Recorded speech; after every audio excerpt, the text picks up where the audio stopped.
Basically ये सीखा था कि कैसे चार जो धर्म के स्तंभ होते हैं उनके बारे में हमने सीखा था। आप बता सकते हैं चार धर्म के स्तंभ कौन कौन से होते हैं जिससे धर्म जो होता है वो संरक्षित रहता है? हरे कृष्णा प्रभु जी। हरे कृष्ण। यस। आपने बताया था प्रभु जी, शुद्धता, दया, तपस्या और सत्यता, ये चार स्तंभ है धर्म के। बहुत बढ़िया। सत्य, दया, तप और शौच, चार जो हैं ये किसी भी जो धर्म है उसके मूल स्तंभ हैं। जब ये चार ब्रेक हो जाते हैं तो चाहे कुछ भी हो, चाहे कितना भी व्यक्ति अच्छे से चीजों को करे, लेकिन वो उतना अच्छा रिजल्ट नहीं दे पाएंगे अगर ये चार चीजें अच्छे से नहीं हैं तो। इसलिए ये बहुत इंपॉर्टेंट है इन चारों को अच्छे से समझना। हमने इसके लिए एक क्लास की भी थी, मर्स, हमने उसमें देखा था मैच फॉर्मूला, है ना। मैच में हमने देखा था M for mercy, A for austerity, T for truthfulness, C for cleanness and H for what? Holiness. भगवान का नाम लेता है। तो H फॉर होलीनेस। सो इस तरीके से हमने देखा था। और चार चीजें जो हमको नहीं करनी है, जिन पे हमको नियंत्रण करना होता है, तो उसके बारे में आज मुख्य रूप से हम फोकस करेंगे। उस दिन हमने इन चार के बारे में फोकस किया था, आज हमारा फोकस दूसरा होगा। हरे कृष्ण। हरे कृष्ण। हरे कृष्ण। तो चार चीजें कौन सी हैं जो हमें नहीं करने को बोला गया है? मांसाहार, मांसाहार, गुड। अद्वैत संबंध, हाँ, वैध संबंध, गुड। जुआ खेलना, जुआ खेलना, नशा करना। नशा करना, बहुत बढ़िया, बहुत बढ़िया। तो इसको हम इंग्लिश में याद करते हैं गिमी नाम से, मतलब इंग्लिश में GIMI। तो G for gambling, I for intoxication, M for meat eating and I for illicit sex. ये हम इंग्लिश में ऐसे याद करते हैं। तो गिमी को छोड़ना है और मैच को एक्सेप्ट करना है। ये इस तरीके से हम शॉर्ट कर। कभी कभी अचानक से ये नाम नहीं याद रहते हैं तो ये शॉर्टकट्स अच्छे हैं हमको याद रखने के लिए कि कौन से चार चीज रहती है। कभी कभी ऐसा होता है कि चार में से तीन ही याद आते हैं, याद ही नहीं आता है क्या था। तो ऐसे हमें याद रहेगा इन शॉर्टकट से। तो आज हम सबसे पहले आपसे डिस्कशन करेंगे कैसे ये चारों चीजें हमारी स्पिरिचुअल लाइफ के लिए सबसे बड़े दुश्मन हैं।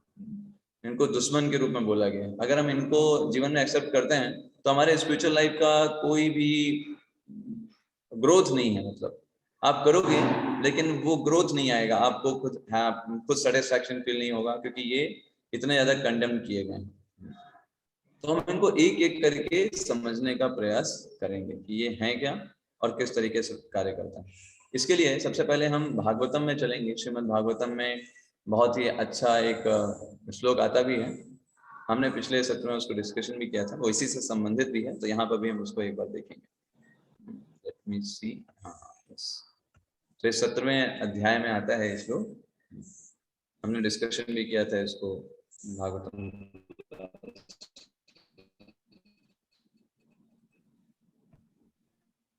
बट ये बहुत वेरी इंपॉर्टेंट श्लोक है। 1.17.24 तपा शौचम दया सत्यम इति पादाकृते कृता अधर्मा सैस्त्रयोर्भग्ना स्मै संगम दैस्तवा। तो ये प्रसंग चल रहा है, बता सकते हैं किसका प्रसंग चल रहा है, कौन किससे बोल रहा है? प्रभु जी आवाज क्लियर नहीं। परीक्षित और धर्म के बीच कर रहे थे, परीक्षित और बैल के बीच में। तपः शौचम दया सत्यम इति पादा करते करता। ये परीक्षित महाराज बोल रहे हैं उस बैल से। बैल के रूप में धर्म ही स्वयं है जो। अच्छा, हाँ, परीक्षित। Correct correct correct. आवाज क्लियर है मेरी? आप तक आ रही है आवाज अच्छे से?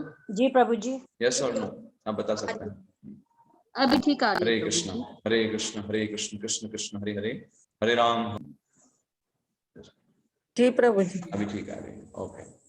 तो परीक्षित महाराज बैल रूपी धर्म से बोलते हैं, हाँ, बैल रूपी धर्म से बोलते हैं कि देखो तुम्हारे जो 4 पैर हैं, ये इनमें से 3 पैरों को तो ऑलरेडी काट डाला गया है।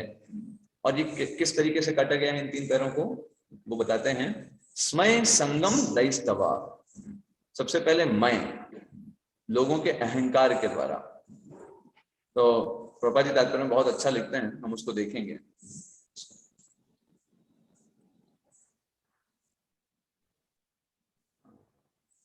यस, प्रभुपाद जी तात्पर्य में इसके लिखते हैं कि 3 चीजों के द्वारा जो है ये कलयुग के जो कलयुग ने इन 3 पैरों को तोड़ा है धर्म के, वो 3 चीजें कौन कौन सी हैं?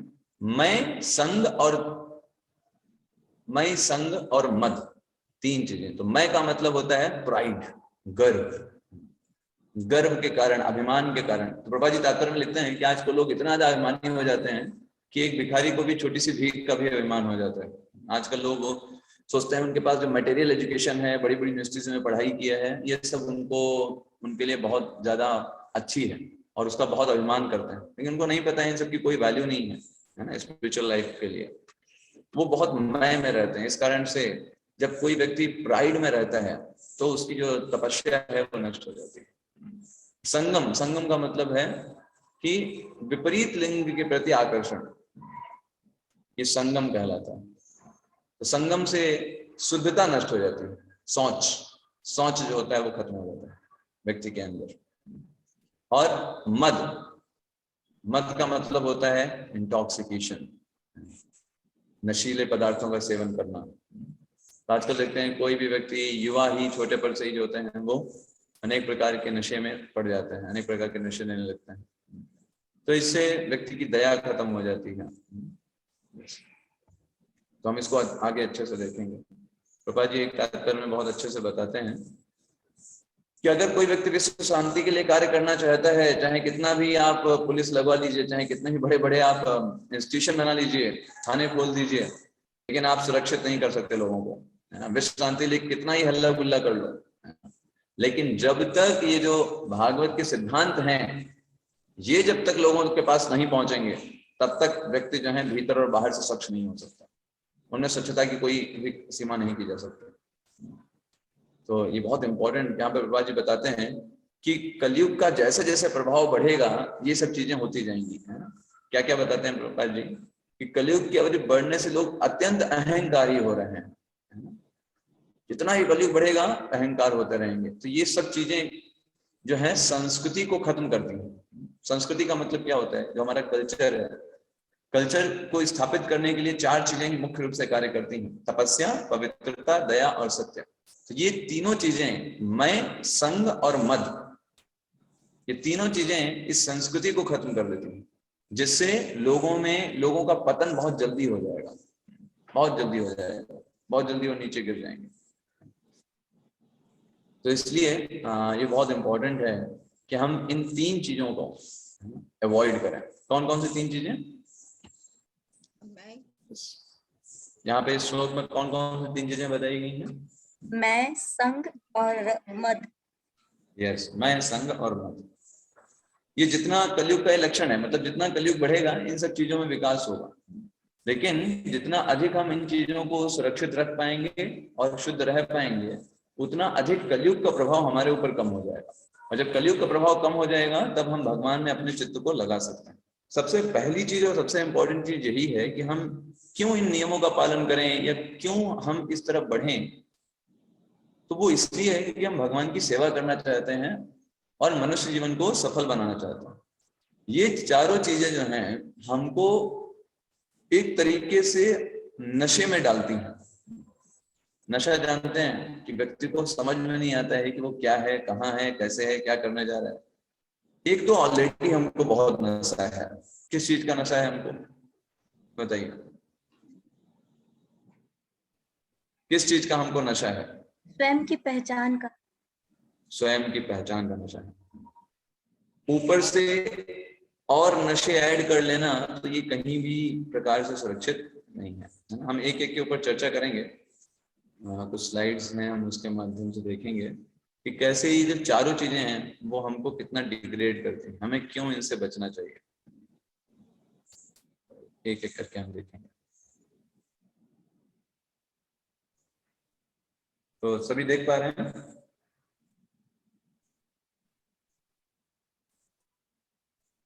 सभी को दिखाई दे रहे हैं? यस। तो ये चार चीजें हैं, no meat eating, no intoxication, no illicit sex and no gambling. तो सबसे पहले हम आते हैं नो मीट ईटिंग पे। हमको मीट ईटिंग क्यों नहीं करना चाहिए?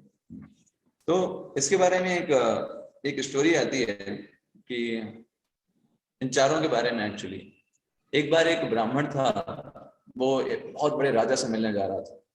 तो राजा से जब मिलने जा रहा था तो उस राजा के पास 4 गेट थे। उस राजा का जो महल था ना, उसमें इंटर करने के 4 गेट थे। तो पहले गेट पे जाता है और बोलता है मुझे राजा से मिलना है। तो पहले गेट वाला व्यक्ति बोलता है नहीं, आप अभी नहीं मिल सकते, पहले आप वहां पे रजिस्ट्रेशन करके आइए। तो रजिस्ट्रेशन करने जाता है तो वहां पर जो व्यक्ति होता है वो बोलता है कि आपको यहाँ पर क्या करना होगा, नशा करना होगा, तभी आप अंदर जा सकते हैं।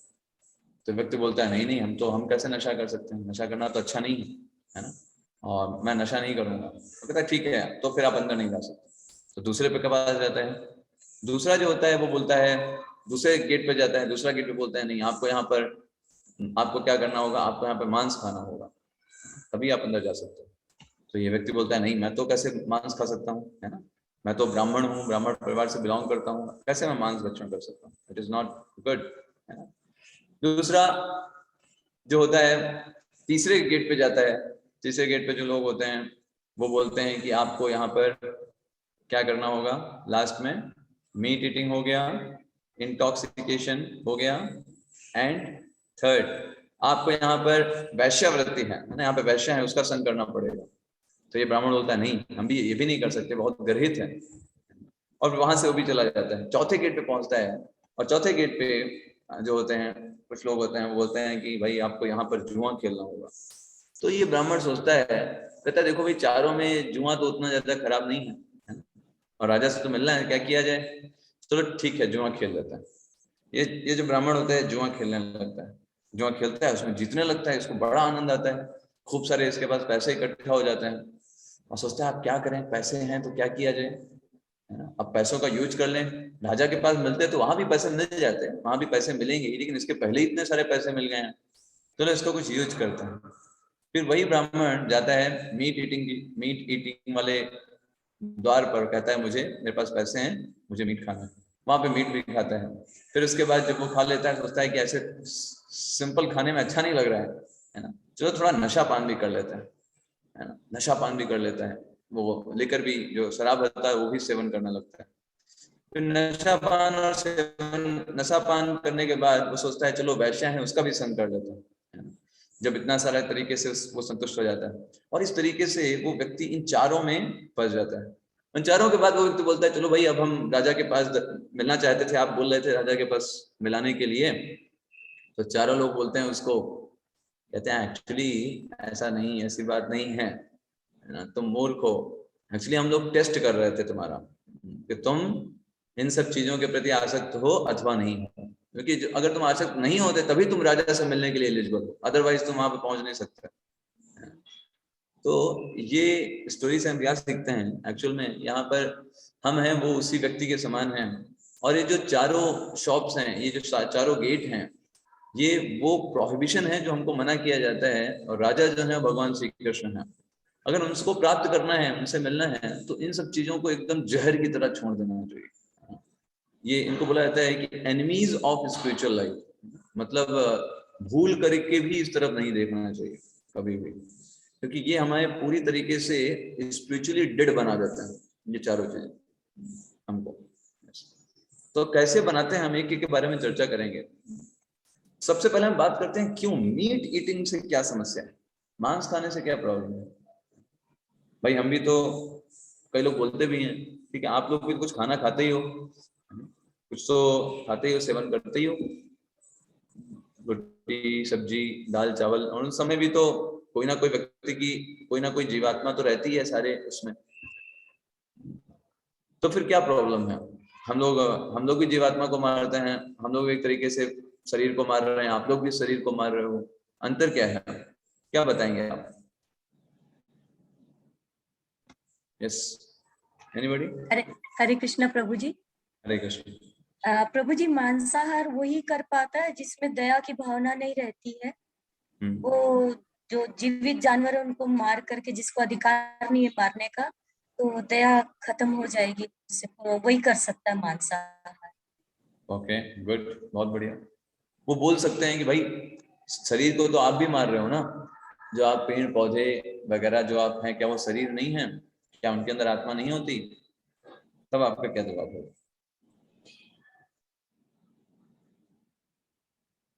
प्रभु जी, शास्त्रों में तो वर्जित है ना जानवरों को मारना वगैरह, और पेड़ पौधों को खाने का इजाजत है, शास्त्रों में लिखा है। उसमें वनस्पति रस वगैरह भी चंद्रमा देते हैं, खाने वो योग्य बनाते हैं, तो शास्त्रों में तो वर्जित है मांसाहार। शास्त्रों में वर्जित है, ये सही बात है। गुड, और कोई? भगवत गीता का कॉन्टेक्स्ट देख सकते हैं क्या? पत्रम पुष्पम फलम। ठीक है, आवाज काफी आ रही बैकग्राउंड में, किसी और का ओपन है क्या? एक मिनट। अभी ऑडिबल है क्या प्रभु जी? हरे कृष्ण। हाँ, अभी ऑडिबल है, यस। मैं कह रही थी हम लोग भगवत गीता के कॉन्टेक्स्ट में बात कर सकते हैं क्या? जैसे कि पत्रम पुष्पम फलम तोयल में। और सेकेंडली हम लोग ये भी बोल सकते हैं ना कि एज पर पत्रम पुष्पम फलम तोयल, जब हम भगवान को ऑफर करते हैं वो चीज तो प्यूरिफाई हो जाती है। यस, गुड, बहुत बढ़िया। और कोई बताना चाहता है कुछ? हरे कृष्ण। हरे कृष्ण। प्रभु जी, हाँ, प्रभु जी, मनुष्य का शरीर जो है वो मांसाहार के लिए नहीं बना है। भगवान ने जो हमें बनाया है, हमारे शरीर प्रकृति जो रचना है, उसके हिसाब से हम केवल शाकाहारी ग्रहण कर सकते हैं। यस, वेरी इंपॉर्टेंट पॉइंट, बहुत बढ़िया, बहुत बढ़िया। तो हमारा शरीर का जो रचना बनाया है, प्रकृति ने हर एक चीज को एकदम प्रॉपर बनाया है, कोई भी चीज जो है ऐसा नहीं है कि वो अलग है, प्रॉपर बनाया है। जितने भी ये शाकाहारी जीव हैं, उनके अंदर जो आंत होती है, आंत की लंबाई जो होती है वो काफी ज्यादा बड़ी होती है। यस, तो हमारी जो आंत है उसकी लंबाई बहुत ज्यादा बड़ी है ना। हमारे शरीर के हाइट से 7-8 गुना ज्यादा बड़ी हमारी आंत होती है, अगर उसको स्ट्रेट कर दिया जाए। उसको ऐसे ऐसे ऐसे ऐसे करके होता है, अगर आपने बायोलॉजी पढ़ा होगा तो उसमें बताते हैं कैसे जो कितने मीटर लंबी होती है। लेकिन जो मांसाहारी जीव होते हैं, जैसे शेर हो गया, बाघ हो गए, इनकी आंतें उतनी बड़ी नहीं होती, बहुत छोटी छोटी आंत होती है हमारे कंपैरिजन में। तो क्या होता है, ये लोग मांस भक्षण करते हैं, वो तुरंत ही आंत में ज्यादा देर रुकता नहीं है और निकल जाता है बाहर, तो वो हार्म नहीं पहुंचाता। लेकिन मनुष्यों के लिए क्या है, आंत इतनी लंबी होती है, ज्यादा देर तक वो अगर मांस रहेगा आंत में तो सड़ करके वो सारे फंक्शन जो है खराब कर देगा। इसलिए जो कैंसर, ये सब सारी चीजें जो हैं, बड़ी बड़ी बीमारियां जो लाइलाज होती हैं, इन सब के चांसेस जो होते हैं बहुत ज्यादा बढ़ जाता है। जो मीट ईटर्स होते हैं उनके लिए, उसको डॉक्टर्स भी मानते हैं। साथ साथ में जो गैस्ट्रिक जूसेस होते हैं, जो हमारे पाचन शक्ति में हमारी मदद करते हैं शरीर में, वो मांसाहारी जीवों में 20% ज्यादा कंसंट्रेटेड होते हैं, 20 टाइम्स मोर देन, है ना। मतलब 20% नहीं, 20 गुना ज्यादा कंसंट्रेटेड होते हैं। उनमें ज्यादा क्षमता होती है पचाने की, जो मांसाहारी जीव होते हैं। मनुष्य में उतनी क्षमता नहीं होती है पचाने की, है ना। इसीलिए आप देखो, वो मांस कच्चा नहीं खा सकते, है ना? क्या करते हैं मनुष्य, लोगों को मांस खाने में होता है तो पका करके खाते हैं। क्यों? क्योंकि वो कच्चा नहीं खा पाएंगे, उनके अंदर उतना, पका करके भी वो, उनको पचाने की क्षमता नहीं होती है शरीर के पास, ये होता है। और भी कई सारे ऐसे हम देखते हैं, जैसे पानी पीने का उदाहरण देखते हैं, हमने पहले भी डिस्कशन किया। क्या होता है अंतर पानी पीने के स्टाइल में शाकाहारी और मांसाहारी जीवों में? यस, कोई जानते हैं? जो मांसाहारी जीव होते हैं, प्रकृति को चाट कर पानी पीते हैं और हाँ, झटक कर। करेक्ट, वो लोग पानी को जब आप देंगे तो उसको वो जीभ से पानी पीते हैं, वो सोख करके पानी नहीं पी सकते, जैसे हम लोग सोख करके पानी पीते हैं। आपको गिलास में पानी दिया जाए तो आप उसको सोख करके पियोगे, जीभ बाहर निकाल करके नहीं पियोगे, क्योंकि आपके जबड़े जो है वो बंद रहते हैं, क्लोज रहते हैं जबड़े। जो मांसाहारी जीव रहते हैं तो मांस को नोचने के लिए प्रकृति ने उनके जबड़ों को ओपन रखा होता है ना, जैसे कुत्ते होते हैं, तो उनका जबड़ा कैसा होता है, ओपन होता है या हमारी तरह क्लोज होता है, बताइए। ओपन होता है। ऐसे ही शेर, बाघ, लोमड़ी, जितने भी मांसाहारी हैं सबका ओपन होता है, और जितने भी शाकाहारी हैं उन सबका जो जबड़ा होता है वो क्लोज होता है। जैसे गाय, भैंस, इन सबको आप पानी दोगे, बाल्टी में पानी दोगे, जीभ नहीं निकालेंगे, अपना मुंह ही बाल्टी के अंदर डाल देंगे और सोख करके पानी पिएंगे। दैट्स द मेन थिंग, है ना। तो ये साइंटिफिक रीजन है, हमारी हेल्थ के रिलेटेड हमने रीजन दिए। यहाँ पे और एक शब्द लिखा हुआ है साइंटिफिक रीजन के बाद, क्या लिखा हुआ है देखिए पीपीटी में, हलाल एंड हराम। हाँ, हलाल एंड हराम। इवन मुस्लिम धर्म में भी मांस खाने को एक तरीके से मनाही ही है। यहाँ पर दो शब्द यूज किए जाते हैं, हलाल और हराम। तो कुरान में आता है कि एक्चुअल में अगर किसी व्यक्ति को मांस भक्षण करना है तो वो स्लॉटर हाउस नहीं खोल सकता, कसाई खाना नहीं खोल सकता। उसको क्या करना होगा, उसको जाना होगा मॉस्क मतलब मस्जिद में, वहां पर्टिकुलर स्थान पर स्वयं उस पशु को क्या करना होगा, मारना होगा, एक पर्टिकुलर नर्व को काटना होगा जिससे उसका सारा रक्त निकल जाएगा, और फिर उसके मांस को 7 भागों में विभक्त करना होगा, और उन 7 भागों में विभक्त करने के बाद 6 भागों को दूसरों को दान देना होगा, गरीबों को खिलाना होगा, और 1 भाग को फिर वो लेकर के जा सकता है। इस तरीके से जब वो 1 भाग को खाता है तब उसको बोला जाता है हलाल, ठीक है। इसके अलावा अगर और किसी तरीके से मांस भक्षण किया जाता है तो किस कैटेगरी में आता है, हराम। हराम। हराम। और उसको पाप माना जाता है कि जो लोग इस तरीके का हराम का खाते हैं वो लोग जहन्नुम में जाते हैं, वो कभी भी जो अल्लाह को प्रसन्न नहीं कर सकते।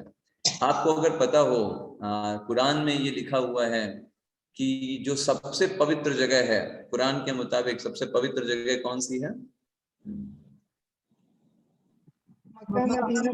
मक्का, है ना, मक्का। तो वहां पे लिखा है मक्का में आप मांस नहीं खा सकते, वहां पर कोई मीट की शॉप नहीं है। मतलब क्या है, जितना ज्यादा आप पवित्रता की तरफ जाओगे आपको ये सब चीजें क्या है, छोड़नी है। सिंपल सी बात है ना। तो जितना आप पवित्रता की ओर बढ़ोगे आपको ये चीजें छोड़नी है। तो मुस्लिम रिलीजन में इसको साफ साफ इस तरीके से बताया गया है। तो वहां पर मेनली यही है कि जो लोग नहीं छोड़ सकते हैं उनके लिए ये चीजें हैं कि धीरे धीरे, बताइए जो व्यक्ति 7 भाग करेगा, 6 भाग उसको दान देने होंगे, कितना दिन वो खाएगा, फिर लास्ट में छोड़ ही देगा, कहेगा ठीक है छोड़ो ही, नहीं खाना। और सबसे लास्ट में यहाँ पे देखिए सेकंड लास्ट में लिखा है slaughtering of animals prohibited in Mecca, वही चीज हमने आपको बताई। And last you become what you eat, ये भी बात है, हम जिन जैसी जैसी चीजें खाते हैं वैसे ही हम बन जाते हैं। मतलब क्या है, जिन चीजों को हम स्वीकार करेंगे वैसे ही हमारा स्वभाव बनता चला जाएगा, वैसा ही हमारा भोजन जैसा होता है, वैसा ही हमारा, जैसा हो अन्न वैसा हो हमारा मन, उसी प्रकार के हमारे अंदर आचरण भी उत्पन्न हो जाता है। तो बहुत सारे हमने कुरान से लिखे, यहाँ पे देखिए लिए हैं कैसे कैसे वहां पर मना किया गया है। ये बाइबल में है, लिखा है, बाइबल में भी इसको मना किया गया है। एक्चुअली करते क्या है, बाइबल में अगर आप असली बाइबल देखेंगे तो उसमें वहां पर साफ साफ लिखा हुआ है कि दाउ शैल नॉट किल। ये एक प्रॉपर एक स्टेटमेंट है। जैसे 10 जो मेन सूत्र हैं बाइबल में, उसमें एक सूत्र क्या है, दाउ शैल नॉट किल, तुम नहीं मारोगे किसी को। तो वो क्या बोलते हैं बाइबल में, वो क्या बोलते हैं, देखिए यहाँ मना किया गया है कि तुम किसी को मारोगे नहीं, तो ठीक है हम किसी को नहीं मारेंगे, हम मनुष्यों को नहीं मारेंगे, पशुओं को मार सकते हैं। तो प्रभुपाद जी इसी को लेकर के बहुत कंडेम करते थे, कहते थे देखो अपने सेंस ग्रेटिफिकेशन के आधार पर तुम चीजों को मत बदलो। जब बोला गया है कि तुम नहीं मारोगे तो तुम क्यों मार करके उनको खा रहे हो पशुओं को। तो वो मतलब उनका सिंपल सा सिद्धांत क्या है कि शिक्षाओं को उस हिसाब से बदल देना जिससे हमारे सेंस ग्रेटिफिकेशन में जो है बाधा आ रही हो। दाउ शैल नॉट किल, तो उसमें हम पशुओं को नहीं लेंगे। क्यों नहीं लेंगे? क्योंकि पशुओं को तो हमें खाना है, इसलिए हम उसमें नहीं सोचेंगे कि उनको मार नहीं रहे, क्योंकि उनके अंदर तो आत्मा ही नहीं होती है ना। आपको पता हो, वो यहाँ तक स्वीकार नहीं करते कि पशुओं में आत्मा होती। क्यों? अगर आत्मा होती है तो फिर मारेंगे तो पाप लगेगा। इसलिए सबसे अच्छा क्या हो, यही अस्वीकार कर दो कि आत्मा है। अब फिर उनको मारो, कोई फर्क नहीं पड़ता। जैसे लकड़ी को आप फेंका तो उसका कोई आपको दंड नहीं मिलेगा, कोई लकड़ी तो निर्जीव है, उसके अंदर कोई आत्मा नहीं है। ऐसे पशुओं में भी कोई आत्मा नहीं होती, जितना उनको मार सकते हैं, खा सकते हैं, ऐसा करके वो लोग बोलते हैं। तो ये अनेक जगहों पे इन चीजों के बारे में लिखा है कि कैसे ये कंडेम किया गया है।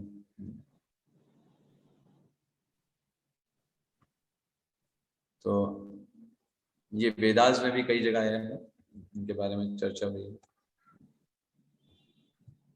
ये कुरान में लिखा हुआ है।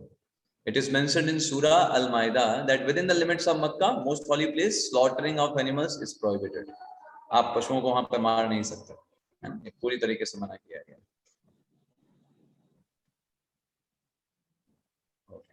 So हमने अभी देखा मीट ईटिंग को लेकर। अभी दूसरा हम क्या लेंगे? अभी क्या देख रहे हैं यहाँ पर? शराब नहीं पीना। नहीं, यहाँ पर है गैम्बलिंग। एक्चुअली मेनली गैम्बलिंग का मतलब क्या होता है? जैसे आप देख रहे हैं ना, इस व्यक्ति को क्या कर रहा है, एकदम चिल्ला रहा है, पूरी तरीके से एंग्जियस है। तो गैम्बलिंग क्या करती है, हमारे माइंड को पूरा शेक कर देती है। थोड़े समय में एकदम से कुछ भी हमको या तो बहुत लाभ हो सकता है, या फिर हो सकता है हम बहुत घाटे में चले जाएं, पूरी तरीके से बर्बाद हो जाए। तो इसलिए गैम्बलिंग को रेस्ट्रिक्ट किया गया है, हमको मना किया गया है कि कोई ऐसी चीज जो हमको इस तरीके के चीज में डाल दे, इस तरीके से डायलेमा में डाल दे, दंड में डाल दे, तो ऐसी स्थिति में हम भगवान की शरण नहीं ले सकते। इसलिए इसको पूरी तरीके से रेस्ट्रिक्ट किया गया है गैम्बलिंग को। No gambling. गैम्बलिंग भी कई तरीके से होता है, मतलब कहीं पर भी स्पेकुलेशन करना या अपने मन से कुछ सोचना, वो गैम्बलिंग कहलाता है। जैसे लोग धर्म में भी एक तरीके से गैम्बलिंग होता है। अगर आप अपने मन से भगवान के बारे में समझने का प्रयास कर रहे हो तो वो भी गैम्बलिंग है। आप मन से सोच रहे हो भगवान ये हैं, भगवान निराकार हैं, भगवान वो हैं, भगवान ज्योति हैं, भगवान ब्रह्म है। भाई ये कहाँ आप पढ़ रहे हो, कहाँ से आपने जान लिया कि आप सिर्फ मन से चीजों को बनाने का प्रयास कर रहे हो? तो ये इसे बोलते हैं रिलीजियस गैम्बलिंग। धार्मिक रूप से आप जुआ खेल रहे हैं, अपने मन से कुछ भी सोच रहे हैं, इसको धार्मिक गैम्बलिंग बोलते हैं, रिलीजियस गैम्बलिंग। शास्त्र पढ़िए और शास्त्र से प्रॉपर नॉलेज लीजिए, गुरु परंपरा के माध्यम से समझिए कि भगवान क्या है। तो मेनली देखिए क्या होता है, जब कोई व्यक्ति गैम्बलिंग करेगा ना,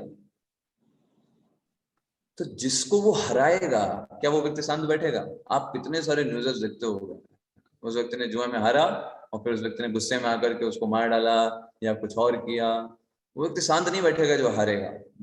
आप मान लीजिए हार गए जुए में, तो आपको यही आएगा इस व्यक्ति को कैसे हराया जाए, वापस से धन इसका लूट लिया जाए, उसके बारे में आप इल सोचोगे।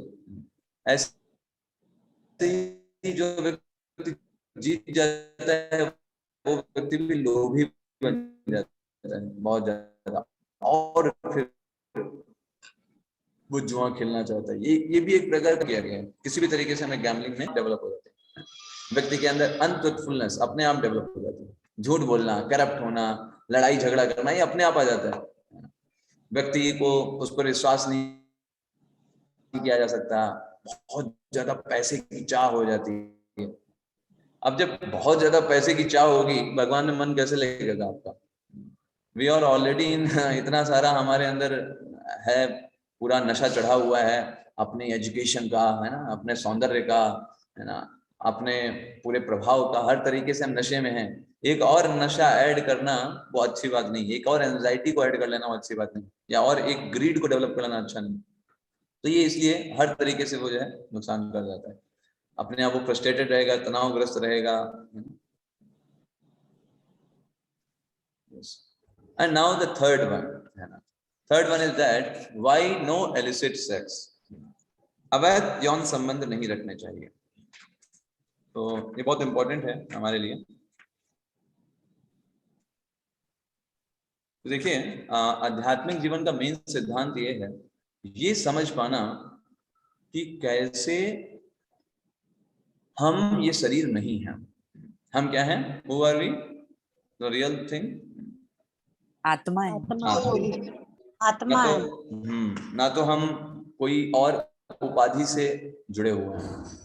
सर्वोपाधि विनिर्मुक्तम तत्परत्वेन निर्मलम हृषिकेश हृषिकेश सेवनम भक्ति रुच्यते। सभी उपाधियों से मुक्त होकर के जब व्यक्ति सब भूल जाता है, ना मैं ब्रह्मचारी हूं, ना गृहस्थ हूं, ना वानप्रस्थ हूं, ना सन्यासी हूं, ना मैं और किसी प्रकार की चीजों से बिलोंग करता हूं, मेरा सिर्फ एक ही धर्म है कि मैं भगवान का दास हूं और भगवान मेरे स्वामी हैं, मुझे उनकी सेवा करनी है अपनी इंद्रियों के माध्यम से, तब वो व्यक्ति सही चेतना को डेवलप कर पाता है।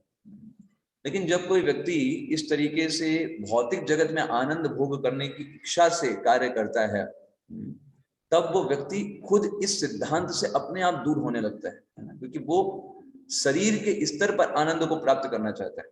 शरीर के स्तर पर आनंद प्राप्त करने के कारण वो व्यक्ति अपना जो आत्मा से संबंधित ज्ञान है उसको पूरी तरीके से अंधकार में डाल देता है। तो जब इलिसिट सेक्स के बारे में बात आती है तो इसके बारे में दो विचारधाराएं हैं जो मुख्य रूप से प्रसिद्ध हैं। यहाँ पे इलिसिट का मतलब क्या है? इलिसिट का मतलब है कि कोई भी प्रकार का ऐसा यौन संबंध जो कि विवाह के अतिरिक्त हो, या इसको अगर और अच्छे से समझा जाए, और अच्छे से और बेहतर तरीके से समझा जाए कि जिसका उद्देश्य किसी पुत्र या पुत्री की प्राप्ति ना हो, ऐसा कोई भी यौन संबंध अवैध संबंध कहलाता है। ये हायर स्टैंडर्ड की बात है। सबसे पहले विवाह के अतिरिक्त और विवाह में भी अगर उसका उद्देश्य कृष्ण भावना भावित संतान की प्राप्ति नहीं है, सिर्फ एंजॉयमेंट के दृष्टिकोण से किया जा रहा है, तो वो भी इलिसिट के अंतर्गत आता है। क्योंकि आपका उद्देश्य क्या है? आपका उद्देश्य है आनंद लेना। तो आनंद आप भौतिक स्तर पर लेना चाहते हैं। भौतिक स्तर पर आनंद लेने का मतलब यह है कि आप जो है और ज्यादा अपने आप को शरीर से संबंधित सुखों में जोड़ना चाह रहे हो, आप उसमें आनंद लेना चाह रहे हो।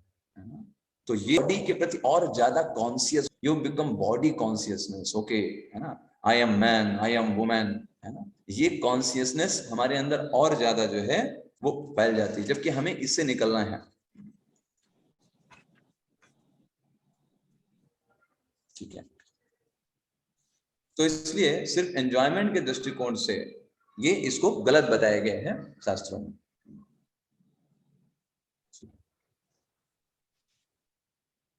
तो यहाँ पे देख रहे हैं आजकल के परिवेश में छोटे बच्चे और बच्चियां भी जो हैं वो बहुत जल्दी ही मीडिया मास के द्वारा बहुत जल्दी इन सारी चीजों के संपर्क में आ जाते हैं।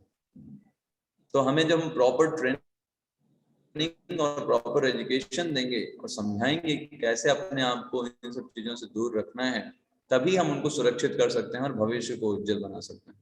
तो ये माता पिता की ड्यूटी है कि कैसे अपने बच्चों को किस तरीके से ट्रेन किया जाए, कैसे उनको समझाया जाए कि ये सिर्फ बाहरी आकर्षण हैं और ये सब खत्म हो जाते हैं। वास्तव में असली चीज है कि अपनी शुद्धता को बरकरार रखना। ये बहुत इंपॉर्टेंट है, माता पिता को अच्छे से ट्रेन करना अपने बच्चों को।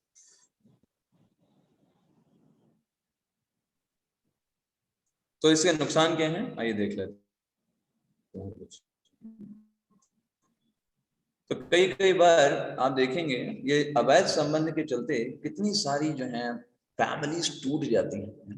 अच्छी खासी फैमिली, सब कुछ अच्छा था, लेकिन व्यक्ति सिर्फ इन चीजों को नियंत्रण नहीं कर पाता है ना, इन तुच्छ भौतिक सुखों में आनंद लेना चाहता है और संतुष्ट नहीं रहता है। इस कारण से कितनी सारी फैमिली टूट जाती है। आपने भी बहुत सारे को देखा होगा अपने आसपास या दूर दराज में, या फिर आपके मोहल्ले में, या फिर आपके शहर में, कितने सारे ऐसे केसेस आते हैं। फैमिलीज ब्रोक हो जाती हैं। कई बार ऐसा होता है कि व्यक्ति स्वयं, है ना, स्वयं, अब कोई एक व्यक्ति है, एक पुरुष है और दूसरी स्त्री है, और ये पुरुष जो है, ये जो स्त्री है ये उच्च बैकग्राउंड से बिलोंग करती है, पुरुष जो है वो निम्न बैकग्राउंड से बिलोंग करता है। और फिर उनका संपर्क होने के कारण क्या होता है, फिर जो उनके माता पिता हैं वो एग्री नहीं करते हैं। तो कभी कभी ऐसा होता है उनको मार डाला जाता है ना, इसको ऑनर किलिंग के नाम से जानते हैं।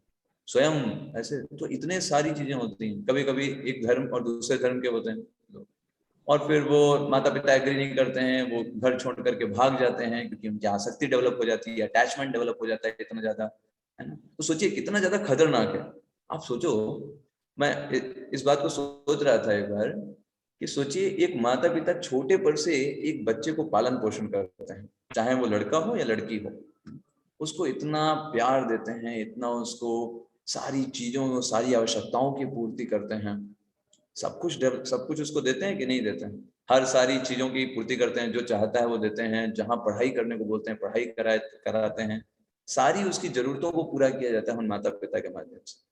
सोचिए ये जो डिजायर है भौतिक जगत में आनंद लेने की कितनी प्रबल होती है। वो लड़की या वो लड़का जो आसक्त हो जाता है दूसरे लड़के या लड़की में, वो सब भूल जाता है, अपने माता पिता की क्या इज्जत होगी, क्या नाम होगा, क्या लोग बोलेंगे, लोग उन पर थूकेंगे, एवरीथिंग, है ना। उसे बस और बस उसी भौतिक वो व्यक्ति जो जस्ट चंद दिनों पहले उसके जीवन में आया, मुश्किल से 6 महीने 1 साल पहले, उस पर वो इतना ज्यादा भरोसा कर लेता है, इतना ज्यादा उसके प्रति डिपेंडेंट, इतना ज्यादा उस व्यक्ति के प्रति आसक्त हो जाता है कि जो सालों साल उसके माता पिता ने परवरिश करी, जो उसको प्रेम दिया, उन सब को लांग करके, इवन पूरे उनके इज्जत को खत्म करके वो व्यक्ति छोड़ करके चला जाता है। सोचिए कितना पावरफुल है ना। तो ये एक्चुअल है क्या, हमारा जो भगवान के साथ प्रेम है, आध्यात्मिक प्रेम है, वो जब हम आध्यात्मिक जगत से इस भौतिक जगत में आते हैं तो वही जो लव है वो लस्ट में परिवर्तित हो जाता है। भौतिक जगत में हमको बांधे रखने के लिए जो सबसे ज्यादा पावरफुल जो हमारा एनिमी है वो यही भौतिक भोग की कामना है, सबसे पावरफुल, बहुत पावरफुल है। तो इसलिए ये हमको भगवान से दूर करता है एक्चुअली। जितना ज्यादा हम इस भौतिक जगत में आनंद रमण के बारे में सोचते हैं उतना ज्यादा हम आध्यात्मिक रूप से दूर होते चले जाते हैं। और कितना नुकसान है, फैमिलीज टूट जाती हैं, इवन कई सारी डिजीजेस भी आती हैं, जिसमें एड्स जो है वो मुख्य रूप से प्रमुख है। एक्चुअली एड्स तो बस एक बीमारी है ना, इससे संबंधित 25 बीमारियां और हैं जो प्रमुख हैं। एड्स जब बहुत ज्यादा फेमस है बस, लेकिन बाकी 25 बीमारियां जो हैं जो कि फेमस नहीं है बट वो ऑलरेडी हैं, लेकिन फिर भी लोग अपने आप को नियंत्रित नहीं कर पाते, है ना। कितना ये प्रभावी है और कितना ज्यादा बलवान है, कितने ज्यादा जीवन में कॉम्प्लिकेशंस आ जाते हैं इसके चलते। जबकि इसके विपरीत अगर कोई व्यक्ति ब्रह्मचर्य को धारण करता है तो फिर वो बहुत सारे अनोखे कार्य कर सकता है, उसके पास पावर आ जाती है ब्रह्मचर्य से। चैस्टिटी एंड ब्रह्मचर्य। तो प्रभुपाद जी का कैसा एम था कि हमारे कृष्ण भावनामृत आंदोलन में जो पुरुष हैं वो ब्रह्मचर्य व्रत का पालन करना सीखें, कैसे ब्रह्मचर्य व्रत का पालन करना चाहिए, और जो स्त्रियां हैं वो कैसे चेष्ट रहना है ये सीखें, किस तरीके से ये सीखें। चैस्टिटी एंड ब्रह्मचर्य, पुरुषों के लिए ब्रह्मचर्य और स्त्रियों के लिए चैस्टिटी, ये दो चीजें अगर सीखेंगे the whole family will be very very peaceful. इस तरीके से हम देखते हैं। तो जब कोई व्यक्ति इस तरीके से अवैध यौन संबंध में इंडल्ज होता है तो उस समय वो व्यक्ति इतनी सारी चीजों को अपने अंदर से खत्म कर देता है। सबसे पहला शौचम, क्लीननेस खत्म हो जाती है, व्यक्ति शुद्ध नहीं रह पाएगा, मानसिक रूप से अशुद्ध रहेगा, उसके मन में वही चलेगा, है ना। यमुनाचार्य जी अपने एक श्लोक में बोलते हैं, श्रीमद् भगवद गीता में प्रभुपाद जी तात्पर्य में लिखते हैं कि कैसे भगवान का जब टेस्ट मिलता है भक्ति का तो ये सब छोटी छोटी चीजें सब जो होती हैं तुच्छ लगने लगती हैं।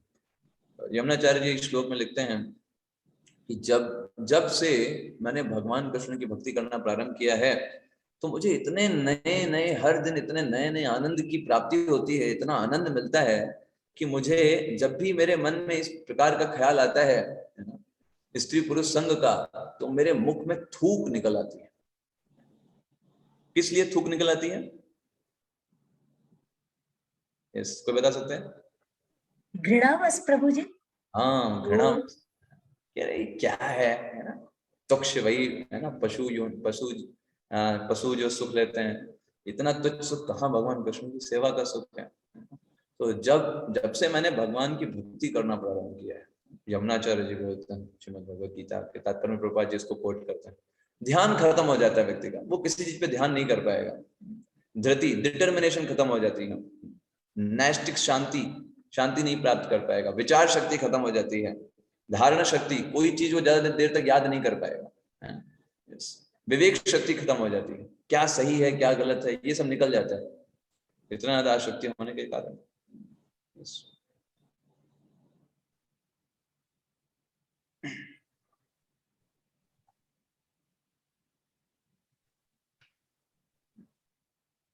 तो जितना ज्यादा हम आध्यात्मिक जीवन में भगवान से जुड़ेंगे उतना ज्यादा हम अपने आप को फ्री करते चले जाएंगे, और जितना ज्यादा हम भौतिक जीवन में जुड़ेंगे उतना ज्यादा हम अपने को मानते चले जाएंगे। That is a simple rule, simple सा नियम है। क्या? जितना ज्यादा आप स्क्रिप्चर्स को फॉलो करोगे, जितना ज्यादा आप एसोसिएशन में रहोगे, यू विल बिकम फ्री। अब ये सब चीजें क्या है, आप देखो, आपको शुद्ध बनाती हैं, ऐसा नहीं आपको बांध रही हैं।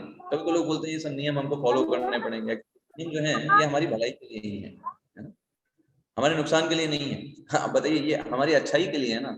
ये सारे अनेक प्रकार के हमको है ना, मीट ईटिंग कितने प्रकार के रोग उत्पन्न कर रहा है, गैम्बलिंग कितने प्रकार की एंजाइटी को क्रिएट करेगा। बच गए ना हम, अभी हमको पता है हमको करना ही नहीं है, गैम्बलिंग कभी जाना ही नहीं है।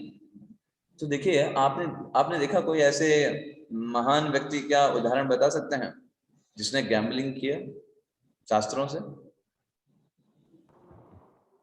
प्रभु जी पांडव लोगन भी करे थे क्या? जो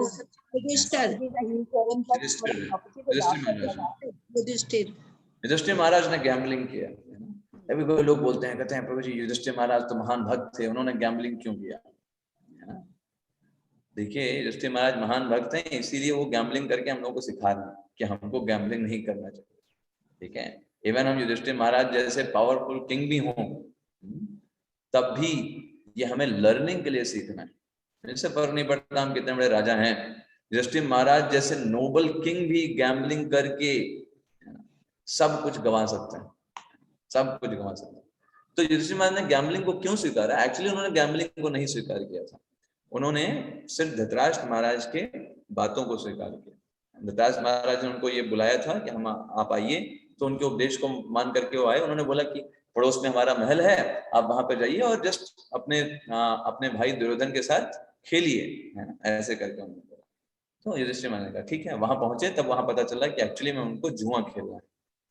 तो परीक्षित, ये जो युधिष्ठिर महाराज है, ये सिर्फ धृतराष्ट्र महाराज की बातों को सिद्ध करने, सही करने के लिए वहां पर गए थे, और सिर्फ उसलिए बोले कि देखिए मैं गैम्बलिंग नहीं खेलूंगा। मना किया उन्होंने दुर्योधन को, कहा मैं नहीं खेलूंगा क्योंकि मेरा जो धन है वो ब्राह्मणों और वैष्णवों की सेवा के लिए है, मैं इस धन को इस तरीके से जुए में बर्बाद नहीं करना चाहता, है ना। तो धृतराष्ट्र महाराज के कहने पर, नहीं नहीं ये सिर्फ गेम है और मेरा तुमको आदेश है कि तुम खेलो। तो एक राजा के लिए अगर कोई उसको इनवाइट करता है तो उसे मना नहीं करना चाहिए। तो इन सिद्धांतों को ध्यान में रखते हुए उनको एक कार्य करना पड़ा। जैसे कभी कोई लोग प्रश्न पूछते हैं, कहते हैं प्रभु जी श्री राम ने, है ना, सीता जी जो थी गर्भवती थी उनको क्यों छोड़ दिया, है ना, ये कैसा आदर्श है, ये गलत है ना, भगवान राम क्रूर हैं, ऐसा करके बोलते हैं। तो एक्चुअली लोग मूर्ख होते हैं। एक व्यक्ति था मायावादी, वो क्या बोल रहा था, तो उससे एक व्यक्ति ने यही प्रश्न पूछा। तो व्यक्ति बोला देखिए अब भाई भगवान राम हैं, तो भगवान तो वो भी तो हमारी तरह ही हैं, ठीक है उनसे भी गलतियां हो जाती हैं, गलतियां उन्होंने भी गलती कर दी थी तो वो इस तरीके से जस्टिफाई कर रहा था। एक्चुअल में भगवान कभी भी गलती नहीं करते, भगवान ने जो किया वो एकदम सही किया, और वही उस समय प्रॉपर कंडक्ट होता है। कैसे इसको समझ सकते हैं, कोई बताना चाहेगा? कैसे सही था, जायज था, किसी को पता है? हरे कृष्णा प्रभु जी। हरे कृष्ण। यस बोलूं प्रभु जी मैं?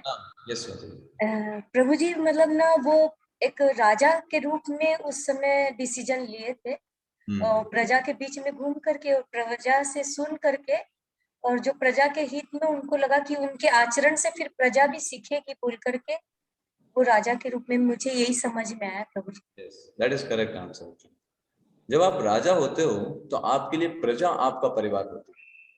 और आप प्रजा के लिए कार्य करते हो, फिर आप अगर अपनी फैमिली और उससे रह करके अटैच हो तो वो प्रॉपर कंडक्ट नहीं होता। अदरवाइज फिर आपको राजा नहीं बनना चाहिए। अगर आप प्रजा को अपना परिवार नहीं मानते तो आप राजा बनने के लायक नहीं है ना। तो वहां पर श्री राम भगवान ने ये आदर्श सिखाया कि एक राजा को सिर्फ अपने परिवार को ही नहीं देखना चाहिए, उसका जिम्मेदारी पूरे प्रजा की होती है। अगर प्रजा के कोई भी एक व्यक्ति असंतुष्ट है किन्हीं बातों से तो राजा को उसको तुरंत एक्शन लेना चाहिए, उसके लिए कार्य करना चाहिए। ये नहीं कि अरे प्रजा बोल रही ना, अरे बोलना तो हम तो अपने परिवार में ही खुश हैं। प्रजा के आधार पर कार्य करना चाहिए। तो एक राजा का व्यवहार और आचरण ऐसा होना चाहिए कि उसके आचरण से प्रजा जो है वो सीखे, ना कि गलत चीजों को अपना ले। तो भगवान राम ने एक आदर्श को सेट करने के लिए कि कैसे एक राजा को होना चाहिए, और राजा की बातें ज्यादा इंपॉर्टेंट होती है। ऐसे यहाँ पे युधिष्ठिर महाराज ने भी, उनको इनवाइट किया गया था खेलने के लिए, एक राजा होने के नाते वो मना नहीं कर सकते थे, और साथ में धृतराष्ट्र महाराज का आदेश भी था, इसलिए उनको खोलना पड़ा। और युधिष्ठिर महाराज ने पूछा कौन खेलेगा भाई, किसको डाइस किसको फेंकना है? शकुनी ने बोला वो मैं करूंगा, है ना। यस, शकुनी। और शकुनी तो जानते हैं कितना एक्सपर्ट था, उसको वो एकदम ऐसी डाइस फेंकता था कि वही नंबर आएगा जो वो चाहता था, है? इस तरीके का वो एक्सपर्ट था। और उसने एक एक तरीके से धीरे धीरे धीरे करके सब कुछ दांव पर लगा करके, युधिष्ठिर महाराज का इवन स्वयं भी वो दांव पर लग जाता है, और सारे पांडवों को भी दांव पर लगा देते हैं, सब हार जाते हैं। तो यहाँ से हमको ये सीखने को ये मिलता है कि इवन धृतराष्ट्र, ये जो युधिष्ठिर महाराज जैसे इतने बड़े राजा, नोबल किंग, सत्यवादी, जब वो गैम्बलिंग में पड़ करके इस तरीके से सब कुछ अपना दांव पर लगा सकते हैं, तो हम लोगों की क्या बिसात है। ये चीज हमको यहाँ पे सीखने को मिलता है। तो इसलिए हमको निकलना चाहिए इन सारे एल्यूजन से। तो अभी हम आपको कुछ एक चीज शेयर करेंगे और उसके ऊपर हम डिस्कशन करेंगे अपना आगे का।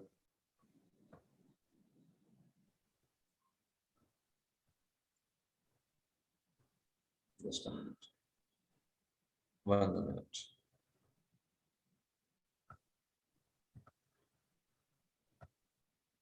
Yes.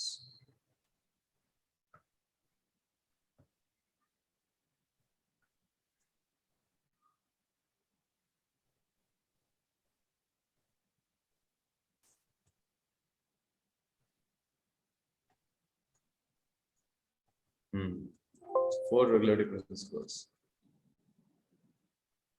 तो जो 6 प्रकार के हमारे अंदर गुण होते हैं आप देख रहे हैं, है ना। सबसे पहला lust, pride, greed, anger, illusion, and इसको क्या बोलते हैं? काम, क्रोध, मद, लोभ, मोह, मात्सर्य। ये 6 प्रकार के जो हैं ये दुर्गुण हमारे अंदर क्यों आ जाते हैं? सोल के अंदर तो नहीं है, सोल तो भगवान की दास है। हमारे अंदर ये दुर्गुण क्यों आ जाते हैं, कोई बताएगा?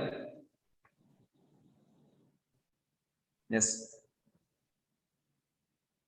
काम, क्रोध, लोभ, ये सब आत्मा के अंदर नहीं होते, लेकिन हमें क्यों अनुभव होते हैं? प्रभु जी, क्योंकि हम अपने आप को शरीर समझते हैं, हमारी पहचान उसी से हम ये समझते हैं। Yes yes, very important, very important, good, बहुत अच्छा बताया माता जी ने। क्योंकि हम अपनी पहचान ही गलत तरीके से कर लेते हैं। प्रकृति जो होती है वो हमको एक विशेष प्रकार का शरीर देती है, उस शरीर के आधार पर हम अपनी पहचान कर लेते हैं, और फिर सोचते हैं मैं शरीर हूँ, मुझे यहाँ पे कुछ प्राप्त करना है, कुछ आनंद भोगना है, और हम अपनी असली पहचान को भूल जाते हैं। असली पहचान हमारी क्या है कि हम क्या है? आत्मा है। आत्मा है। और हम किसके अंश हैं? भगवान के। भगवान के अंश हैं। और किसकी सेवा करने से हमको संतुष्टि मिल सकती है? भगवान की सेवा। लेकिन माया अपना ऐसा प्रभाव डालती है, हमको क्या लगता है कि अगर इस माया जगत में हमें आनंद लूंगा तब मैं संतुष्ट हो पाऊंगा। ये इल्यूजन हमको हमारे अंदर क्रिएट करती है ना। लेकिन आप इस भौतिक जगत में आनंद कभी भी आनंदित नहीं हो सकते, आप भ्रम में रह सकते हो, है ना। भ्रम में रहने का मतलब क्या है कि देखिए, जब हम छोटे थे तो हमको क्या लगता था कि बैलून मिल जाएगा या खिलौने मिल जाएंगे या साइकिल मिल जाएंगे तो मैं संतुष्ट हो जाऊंगा, राइट? बोलिए। जी प्रभु जी। जी प्रभु जी। ऐसे ही व्यक्ति जब छोटा होता है सोचता है कि खिलौने मिल जाएंगे तो वो संतुष्ट हो जाएगा। युवावस्था में आता है तो एक युवक सोचता है कि युवती मिल जाएगी तो आनंद हो जाएगा, युवती सोचती है युवक मिल जाएगा तो वो आनंदित हो जाएगी। ऐसे व्यक्ति जो बुढ़ापे में जाता है तो उसकी अलग अलग प्रकार की इच्छाएं हो जाती हैं।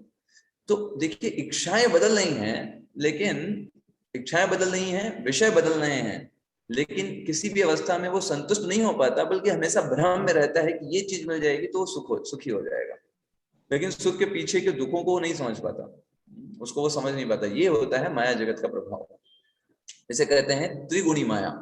सतोगुण, रजोगुण और तमोगुण, ये तीन मिलकर के व्यक्ति को इल्यूजन में रखते हैं, और शास्त्र के माध्यम से हम इस इल्यूजन को समझ करके हटा करके भगवान की सेवा में स्थिर रहते हैं। यही इंपॉर्टेंस है शास्त्रों का। शास्त्र हमको इन तीनों गुणों के ऊपर का ज्ञान देते हैं, जिस माध्यम से हम इस शरीर के जो अंधकार रूपी ज्ञान से निकल सकते हैं और भगवान की प्रसन्नता के लिए कार्य कर सकते हैं। तो स्पिरिचुअल वर्ल्ड में वास्तविकता में वहां पे आनंद है। वहां हमको आनंद कैसे मिलता है? क्या करके? यस, भगवान की सेवा करके, भक्ति करके। भगवान की सेवा करके आनंद मिलता है। सब जीव भगवान की सेवा करना चाहते हैं। स्पिरिचुअल वर्ल्ड में बताया जाता है कि वहां भी हम वैरायटीज हैं, बहुत सारी हैं, सारी चीजें वैरायटीज हैं, स्पिरिचुअल वैरायटीज। वहां भी पति पत्नी रहते हैं, लेकिन उनमें आपस में कोई आकर्षण नहीं रहता। बहुत सुंदर होते हैं वहां पे युवक और युवतियां, लेकिन उनमें आपस में कोई भी आकर्षण नहीं होता। उन दोनों का आकर्षण सिर्फ भगवान कृष्ण के प्रति होता है, और दोनों सिर्फ बातें करते हैं तो भगवान कृष्ण के बारे में बातें करते हैं। इतना ज्यादा वहां पर भगवान की के प्रति कॉन्शियसनेस होती है। तो ये स्पिरिचुअल वर्ल्ड है, ये रियल सेटिस्फैक्शन वो लोग डिराइव करते हैं।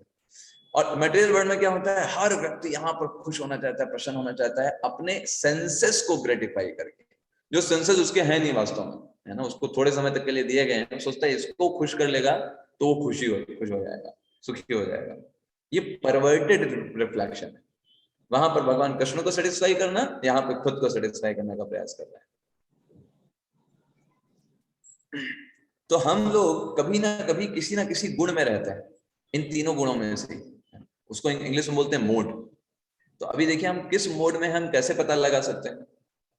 जब हमारे पास खाली समय रहता है तब हम क्या करते हैं, ये बताता है कि हम किस गुण में रह रहे हैं। जो सत्व गुण में रहेगा, जब उसके पास खाली समय आएगा, कहेगा चलो थोड़ा शास्त्र पढ़ा जाए, है ना, भागवतम उठाएगा, गीता पढ़ेगा। जो रजोगुण का होगा तो बोलेगा खाली समय है क्या, चलो देखो कोई मूवी आई है नहीं क्या, मूवी देखें, ट्रेलर देखें, क्रिकेट मैच कोई चल रहा हो वो देख लें, टीवी चला लें, थोड़ा घूम आए बाहर। उसके माइंड में ये ख्याल आएंगे। तमोगुण का व्यक्ति आएगा, वो सोचेगा चलो सो जाते हैं, बहुत आज थक गए, थोड़ा सो जाएं या फिर नशा पान कर लें। ये कौन सा गुण का है? तमोगुण।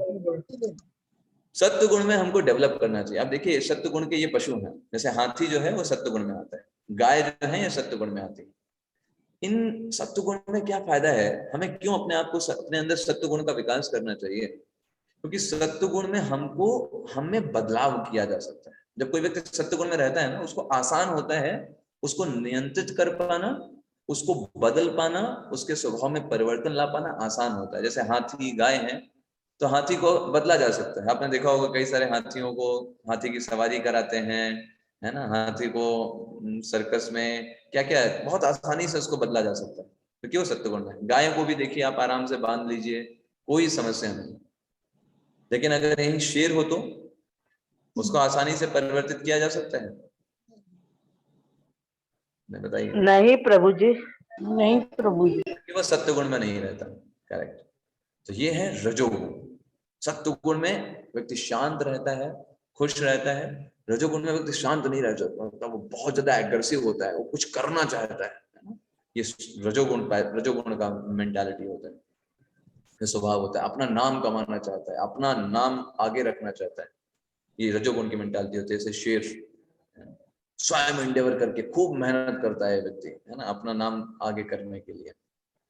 और तमोगुण के जो मेंटालिटी होती है, लेजीनेस, आलसी रहते हैं, ज्यादा एफर्ट नहीं। आपने ऊंट को देखा है, सोता रहता है, आलसी। लोमड़ी को देखा, तो लोमड़ी भी खुद कभी मांस नहीं खाएगा। शेर वेर जो मांस खा के छोड़ देते हैं, उनका पेट भर जाता है, तो वो बचा हुआ मांस खा लेगा, अपने आप एंडेवर नहीं करेगा। कौन मारे कौन, चलो शेर तो मार ही देता है ना, पूरा तो खा नहीं पाएगा, थोड़ा छोड़ देगा तो हमारे लिए हो जाएगा। तो ये लोमड़ी है, ये लेजीनेस को बताते हैं। तो हमें क्या करना चाहिए? सत्व गुण को बढ़ाना चाहिए, एनरिच गुडनेस, सत्व गुण को बढ़ाना है। ओके, फिर रजोगुण का क्या करें? हमारे अंदर तीनों गुण हैं, रजोगुण का क्या करें? रजोगुण को हम करें कर्म, है ना, रजोगुण को पैशन जो है हमारे अंदर है, ये रजोगुण है, एग्रेसिवनेस है, इसको सतोगुण की मदद से इसका प्रयोग करें भगवान की सेवा में। जैसे रजोगुण की आवश्यकता होती है, रजोगुण नहीं होगा तो हम सेवाएं कैसे करेंगे? उस रजोगुण को सतोगुण के गाइडेंस में ले जा करके प्रयास करना चाहिए। जैसे आप देखो, रजो का मतलब राजा, राजा जो होता है वो रजोगुण को रिप्रेजेंट करता है। राजा मतलब शासक, शासन करना, युद्ध करना है। तो अगर इनको सत्गुण के द्वारा डायरेक्ट किया जा रहा है तो ये बहुत अच्छे हैं। आप देखो जितने बड़े बड़े राजा हुए हैं, कोई ना कोई सत्गुण का ऋषि है उनको गाइड करता था। जैसे चंद्रगुप्त मौर्य थे, रजोगुण का पूरा उनका है, लेकिन उनको कौन गाइड करता था, कौन डायरेक्शन देता था, क्या करना है क्या नहीं करना है? पता है? चाणक्य जी, चाणक्य पंडित थे, करेक्ट। तो देखिए रजोगुण है, लेकिन रजोगुण इफेक्टिव हो सकता है अगर सत्गुण का व्यक्ति उसको गाइडेंस दे। ऐसे देखेंगे कुछ लोग जो होते हैं वो बहुत ज्यादा एग्रेसिव होते हैं, तो अगर वो सत्गुण के व्यक्ति के अंडर में रहेंगे तो उस क्रोध को, उस एग्रेसिवनेस को, या उनके अंदर जो उस एनर्जी, जो पैशन है, उसको भी भगवान की सेवा में लगाया जा सकता है। और तमोगुण को एकदम खत्म कर देना चाहिए, लेजीनेस को एकदम खत्म कर देना चाहिए। इसको कहीं बदला नहीं जा सकता, भगवान की सेवा में कन्वर्ट नहीं किया जा सकता। आलस लग रहा है, कौन उठे सुबह सुबह, छोड़ो सो जाते हैं, तुरंत खत्म करो, तुरंत फेंको चादर, उठो एकदम, है ना, स्नान के लिए दौड़ जाओ। इसको एकदम नहीं स्वीकार किया जाता। मन नहीं कर रहा है आज करने का, आज मंदिर जाने का मन नहीं है, तुरंत उठो, तुरंत निकलो, तुरंत बाहर खुली हवा में जाओ, सीधे मंदिर निकलो। लेजीनेस और जितना भी ये जो तमोगुण मेंटालिटी है, इसको एकदम खत्म करने के लिए बोला जाता है। अब देखो सुबह समय भी होता है, वो डिवाइड होता है सतोगुण, तमोगुण, रजोगुण। सुबह का समय जो होता है वो एकदम शांत समय होता है। देखिए ये व्यक्ति जो है सुबह के समय एकदम अच्छे से चैंटिंग कर रहा है, हरे कृष्ण कृष्ण कृष्ण हरे हरे, हरे राम राम राम हरे हरे, हरे कृष्ण कृष्ण कृष्ण हरे हरे, हरे राम राम राम हरे हरे। मन शांत रहता है, कोई और विचार नहीं, दिन भर के कौतूहल नहीं, इतना सब कुछ एकदम शांति से जब करेगा। कोई घर पे आने वाला नहीं है, खट करके आ जाए कि भाई ये दे दो वो दे दो, कोई डिस्टर्बेंस। स्पिरिचुअल लाइफ के लिए सबसे कंड्यूसिव टाइम होता है मॉर्निंग टाइम। दोपहर में सब इतना भीड़ भाड़, कहीं वो आवाज आ रही, कोई वाहन जा रहा है, कोई हाउंड बजा रहा है, कोई घर के अंदर आ रहा है, जा रहा है, it's not good. And evening अंधेरा होते ही जितने असुर मेंटालिटी होते हैं चालू हो जाते हैं, लोमड़ी होती हैं वो सब अपना काम चालू कर देते हैं। तो ऐसे ही जैसे देखिए, जैसे अंधेरा होता है, जो तमोगुणी लोग होते हैं वो एक्टिव हो जाते हैं, पब वगैरह सब ओपन हो जाते हैं, लाइट चमकने लगती है वहां, क्या हो भाई, है ना, राक्षस जितने प्रवृत्ति के लोग हैं आइए प्रवेश करिए, आपके लिए स्वागत है आपका। सब जितने राक्षसी प्रवृत्ति पार्टी, ये सब 12 बजे के सब बात ही होती है, राक्षस प्रवृत्ति के लोग उस समय एक्टिव होते हैं। तो हमें चूज करना चाहिए अपने समय को, आध्यात्मिक जीवन को। जो लोग आध्यात्मिक जीवन के प्रति सतर्क हैं, ऐसे लोगों को अवश्य मॉर्निंग आवर्स देने चाहिए भगवान की सेवा में। अगर आपने अपनी मॉर्निंग को भगवान की सेवा में दे दिया, whole day will become Krishna conscious, whole day will become Krishna conscious. मैंने खास करके अनुभव किया है कि कैसे अगर आप अपना मॉर्निंग टाइम, अगर आप मंगला आरती, भगवान का नाम जब इसमें देते हैं, कितना आपका जो माइंड है वो जो है स्ट्रांग रहता है, पीसफुल रहेगा पूरे दिन भर। अगर आपने सुबह का समय मंगला आरती किया है, अच्छे से जप किया है तो, और वो बड़ा कंड्यूसिव रहेगा आपके स्पिरिचुअल लाइफ के लिए, बहुत तेजी से प्रगति होगी, क्योंकि आपने जो सबसे महत्वपूर्ण समय था, प्रायोरिटी में कृष्ण को दिया है। ठीक है, मेरी लाइफ में सारी चीजें हैं, but priority is Krishna. Everything I will do all the duties. मैं किसी को छोड़ नहीं रहा हूँ, कोई काम नहीं है ऐसा जिसको मैं नहीं करूंगा, लेकिन कृष्ण मेरे लिए सबसे प्रमुख व्यक्ति है। तो जितना ज्यादा सत्य गुण को आप अपने जीवन में बढ़ावा देंगे, सत्य गुण का मतलब क्या है, भगवान के नाम का जप करना और भगवान का कीर्तन करना, भक्तों का संग करना, ये सब हमारे अंदर सत्य गुण का विकास करता है। जितना ज्यादा सत्य गुण का विकास करेंगे, आप देखेंगे उतना फ्री होते चले जाएंगे, आपकी लाइफ जो होगी एकदम स्वतंत्र हो जाएगी। और जितना ज्यादा आपके अंदर रजोगुण तमोगुण ये भरा रहेगा, रजोगुण का मतलब क्या है, ये काम वासना है ना, अपना नाम सबसे आगे रखने की इच्छा है ना, अपने आप को प्रभावी बनाने की इच्छा, कि मैं सबसे अच्छा करूं, अपने आप को सेंटर में लाने की इच्छा किसी भी तरीके से, है ना। अच्छे कपड़े पहनना है, क्यों? क्योंकि लोग तारीफ करेंगे, हमारा नाम होगा। अच्छी गाड़ी में जाना है, लोग क्या बोलेंगे। तो जितना ज्यादा हमारे अंदर ये भावना होगी कि लोग लोग लोग लोग क्या बोलेंगे, है ना। हमें डिसेंट रखना है, बट ज्यादा लोगों के बारे में परेशान नहीं होना। लोग तो तब भी बोलेंगे, लोगों को हमेशा बोलना है। हमें हमेशा ये देखना है कि हम ऐसा ना हो कि खराब लगे, बस इतना हमको भौतिक जीवन करना है। भौतिक जीवन में कितना इंडल्ज होना है, उतना कि जिससे काम चल जाए। हमारा मेन एम क्या है? भौतिक जगत में बहुत बड़ा बड़ा करना, खूब पॉपुलर हो जाना, खूब हमारा नाम हो जाए, या भगवान की अच्छे से सेवा करना? क्या है हमारा एम? भगवान की अच्छे से सेवा करना। ये हमारा एम क्लियर होना चाहिए। तो बहुत अच्छा अच्युत मंडो जी बता रहे थे क्लास में कि कैसे एक जो आध्यात्मिक व्यक्ति है उसको ये क्लियर होना चाहिए कि हमारे जीवन का लक्ष्य क्या है। भौतिक जगत में अपना बहुत बड़ा नाम करना है, सब लोग जान जाएं, ये हैं वो हैं ये हैं, या फिर हमको आध्यात्मिक रूप से अपने आप को अच्छा बनाना। हमारा लक्ष्य आध्यात्मिक रूप से अपने आप को अच्छा बनाना। तो भौतिक जगत में हमारा कोई कंपटीशन, किसी के साथ किसी से ईर्ष्या करना, द्वेष करना, किसी से लड़ाई झगड़ा करना, ये सब बेकार की बातें हो जाती हैं एक आध्यात्मिक व्यक्ति के लिए। उसके पास टाइम नहीं है इन सब सारी चीजों के लिए। वो अपना हाथ जोड़ लेगा, कहेगा भाई आप जीत गए, हम हार गए, ठीक है आप जाओ, आप खुश रहो, हम भगवान की सेवा कर रहे हैं। हमारे पास टाइम नहीं आपसे लड़ाई करने का, आपसे ईर्ष्या करने का, या आपसे बेफालतू की बात करने का। तो इस तरीके से वो इंटेलिजेंट होता है, अपने आप को भगवान के लिए समय निकालता है। तृणादपि सुनीचेन तरोरपि सही सुनना अमानिना मान देना कीर्तनीय सदा हरि। जितना ज्यादा आप रजोगुण और तमोगुण को, रजोगुण को जितना ज्यादा आप बदल पाएंगे सत्वगुण के गाइडेंस में, और तमोगुण को जितना ज्यादा खत्म कर पाएंगे, आप फ्री होते चले जाएंगे लाइफ में। तो वास्तविक रूप में जो हमारा प्रेम है भगवान के प्रति, वही बदल जाता है यहाँ पर काम में। देख रहे हैं आप इस पिक्चर में, लव जो होता है वो किस में बदल गया? लस्ट में बदल गया। लस्ट में बदल गया, है ना।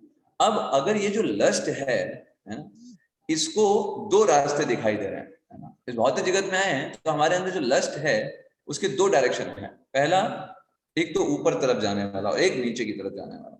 ऊपर की तरफ जाने वाला क्या है? अगर उस लस्ट को, उस एनर्जी को अगर हम पॉजिटिव रूप में भगवान कृष्ण की सेवा करने में लगाएं, तो वो जो लस्ट है धीरे धीरे उसको मोड ऑफ गुडनेस में ले जाएं, और फिर उसी लस्ट को वापस में लव में कन्वर्ट कर दें भगवान की सेवा करते करते।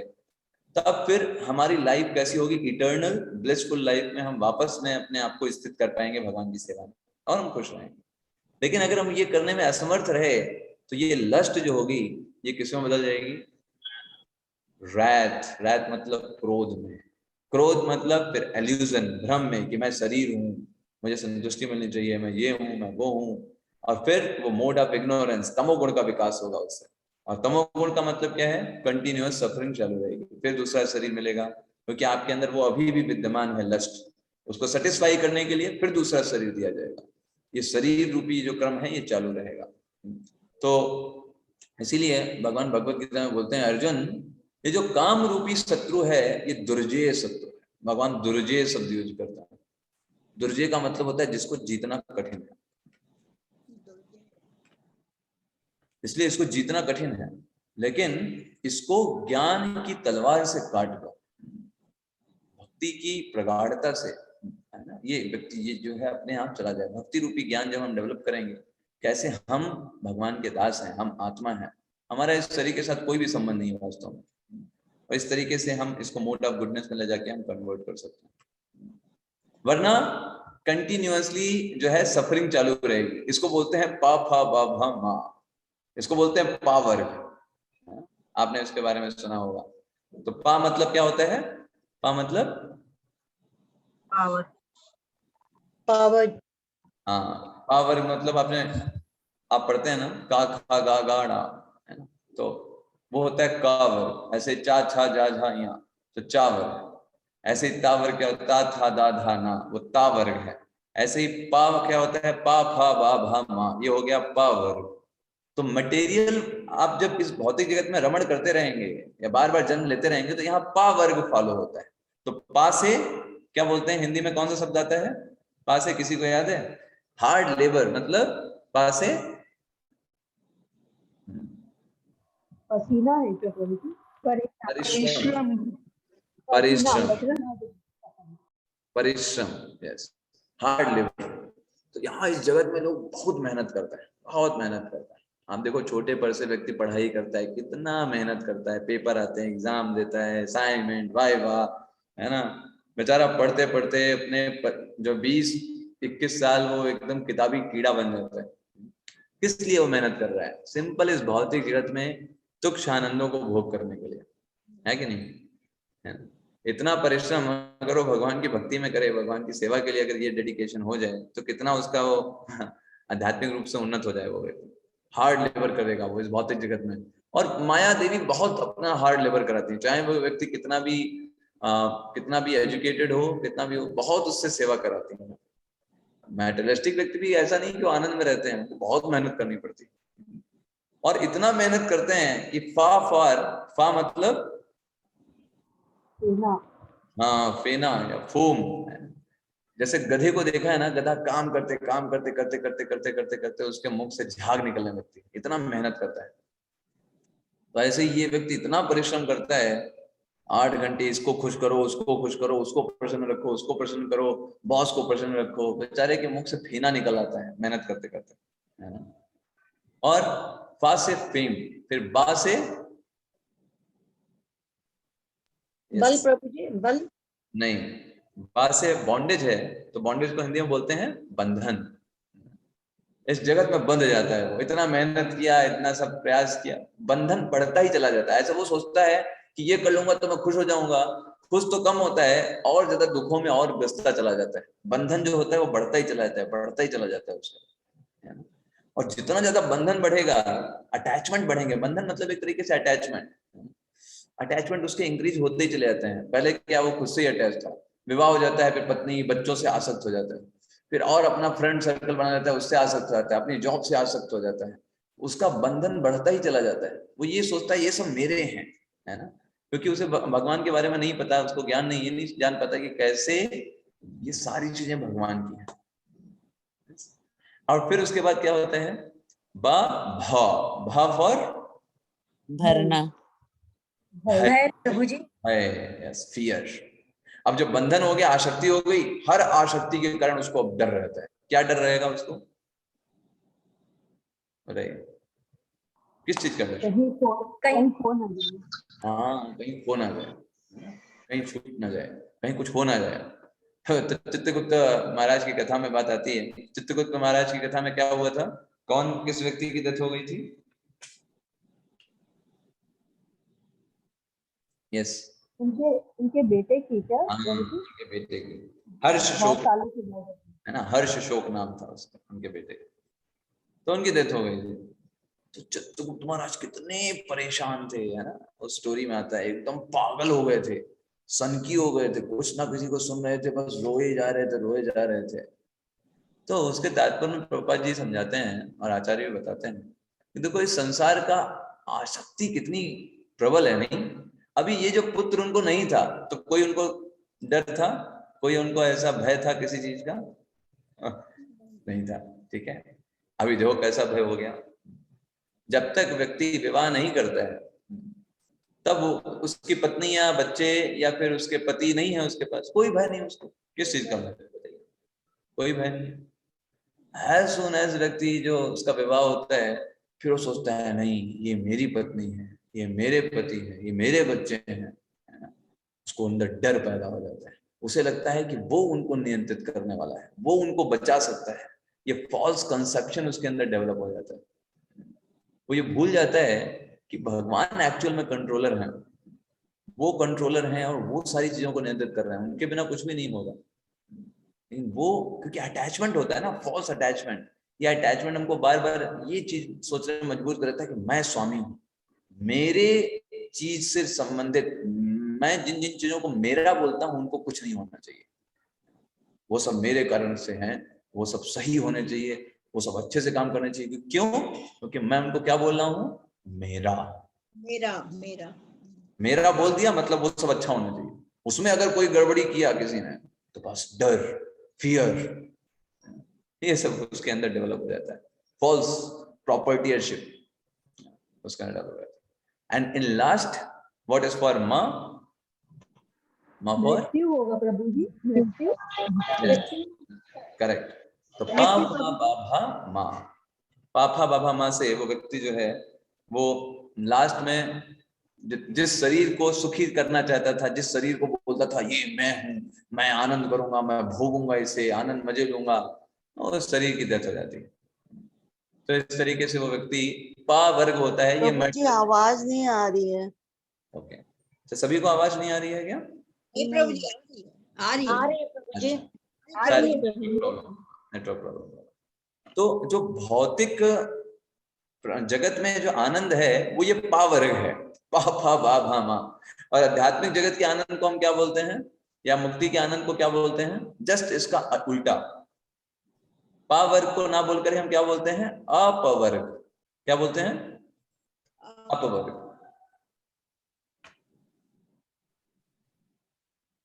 हरे कृष्णा हरे कृष्णा हरे कृष्णा कृष्णा कृष्णा हरे हरे, हरे राम राम राम हरे हरे। सभी को आवाज आ रही है? प्रभु जी आवाज आ रही है। हाँ जी प्रभु प्रभु जी आ रही है। तो श्रीमद् भागवतम में एक श्लोक है, तृतीय स्कंद के 25वें अध्याय का 25वां श्लोक, मैं आपको दिखाता हूँ, वेरी इंपॉर्टेंट, वो इसी से संबंधित है, इसलिए मैं आपको दिखाना चाह रहा हूँ।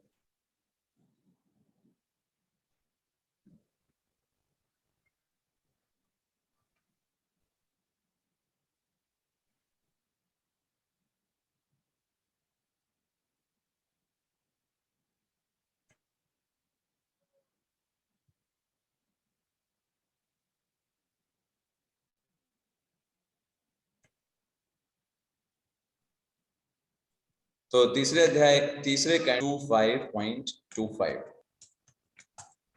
कैसे पावर्ग और अपवर्ग का मतलब क्या होता है, उसके बारे में आएगा।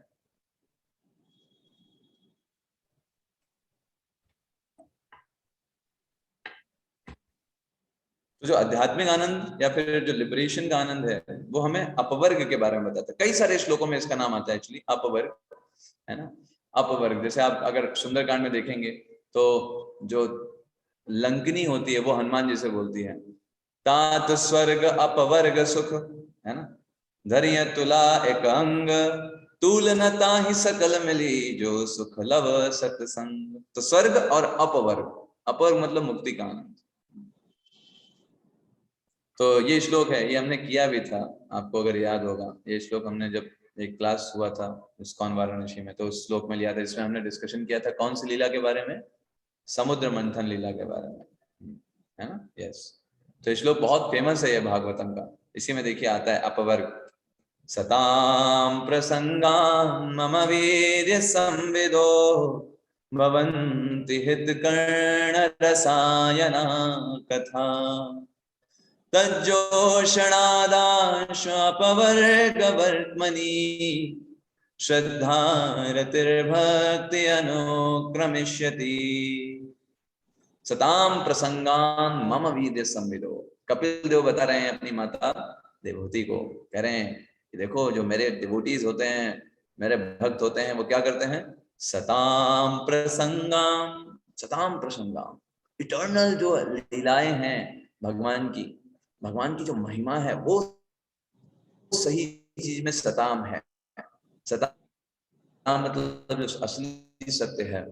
ऐसे प्रसंगों को मम वीर्य संविदो, मेरे जो वीर की गाथा है, मैंने ये किया, मैं किस तरीके से कार्य किया, तो ये लोग सुनते हैं। सताम प्रसंगाम, और कैसे? डिवोटीज के माध्यम से सुनते हैं। जो वास्तव में भगवान के भक्त हैं उनके मुख से जब इनका गायन होता है तो वो सुनते हैं मेरे वीर को, मेरी महिमा को सुनते हैं। भवन्ति हितकर्ण रसायना कथा, और वो उनके हृदय को भाने वाली होती है, रसायन की तरह, है ना।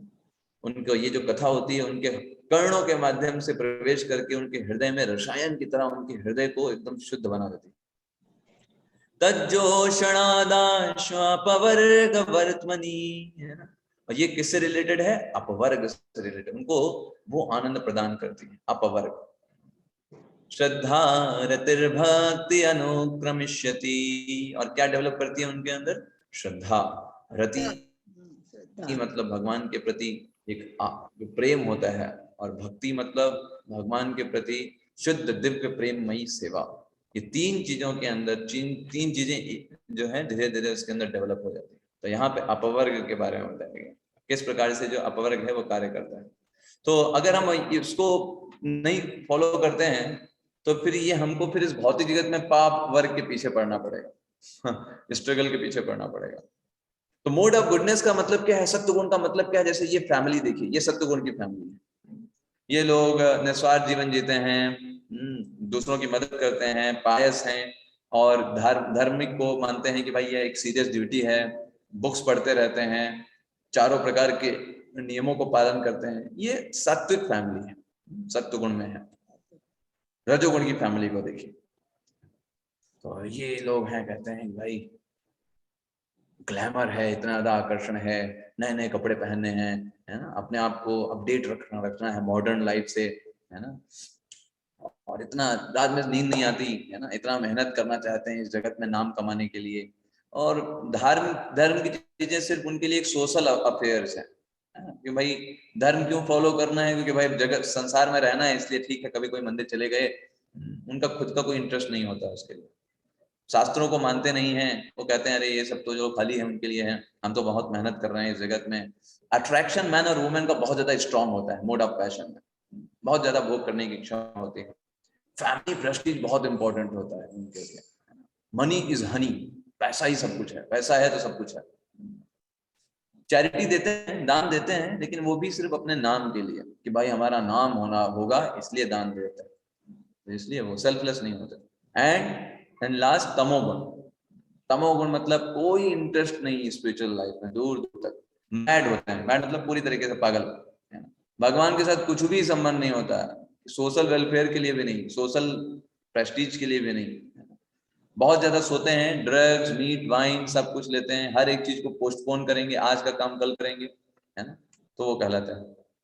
तो देखिए इसका मतलब क्या होता है, जब कोई व्यक्ति सत्वगुण में स्थित होता है तो वो देवताओं के लोक में जाएगा, स्वर्गलोक की प्राप्ति करेगा। जब रजोगुण में रहेगा तो इस जगत में ही कोई बहुत बड़ा राजा बन जाएगा, बहुत बड़ा अमीर व्यक्ति बन जाएगा, है ना। या फिर अगर वो तमोगुण में रहेगा तो नीचे की योनियां प्राप्त करेगा, जैसे पशु पक्षी पेड़ पौधे वगैरह वगैरह। लेकिन ये तीनों गुणों से ऊपर है भगवान की सेवा में जो व्यक्ति रहता है, जिसको बोलते हैं शुद्ध सत्व, ऐसा व्यक्ति वो होता है, वो डायरेक्ट भगवान के धाम जाता है, वो स्पिरिचुअल होता है। तो शुद्ध सत्व को प्राप्त करने के लिए एटलीस्ट पहले हमको सत्व के स्तर पर आना चाहिए, सत्व के स्तर पर आकर के हम फिर शुद्ध सत्व में जा सकते हैं। तो सत्व सात्विक चीजों को डेवलप करने का सबसे अच्छा साधन क्या है? मॉर्निंग आवर्स में हमको उठना चाहिए, इट्स वेरी इंपॉर्टेंट। सुबह उठना चाहिए बिना आलस किए, तमोगुण को हटा करके सुबह हमको हर हाल में उठना चाहिए, अगर हमको स्पिरिचुअल में अपने आप को स्ट्रॉन्ग बनाना है तो। Yes, very important. और सुबह उठ करके भगवान के नामों का जप करना चाहिए, हरे कृष्ण कृष्ण कृष्ण हरे हरे, हरे राम राम राम हरे हरे। तो प्रभु जी आज मॉर्निंग में एक लेक्चर दे रहे थे, तो बोल रहे थे कि हम लोग प्लान बनाते हैं कब माला खत्म हो हमारा, हम लोग ये प्लान बनाते हैं, लेकिन जो भगवान के शुद्ध भक्त होते हैं वो ये प्लान बनाते हैं कि कैसे हमको दिन भर भगवान का नाम लेना है। देखिए मेन जो मूल सिद्धांत है उसी में गड़बड़ी है। हम क्या सोचते हैं कब हमारा माला खत्म हो, लेकिन भगवान के भक्त ये प्लान बनाते हैं कि कैसे दिन भर हमको भगवान का नाम लेना है, क्योंकि वही असली आनंद है। तो अभी हमारी जो अवस्था है वो डिजीज्ड कंडीशन है। डिजीज्ड कंडीशन में क्या होता है, व्यक्ति को जो चीज अच्छी होती है वो भी अच्छी नहीं लगती, उसे बोलते हैं रोगी अवस्था। अभी भगवान का हरि नाम इतना मधुर है, इतना आनंद देने वाला है, वो उसे अच्छा लगना चाहिए, लेकिन वो हमको कड़वा लग रहा है। हम सोचते हैं कब माला खत्म हो, कब हम और काम करें।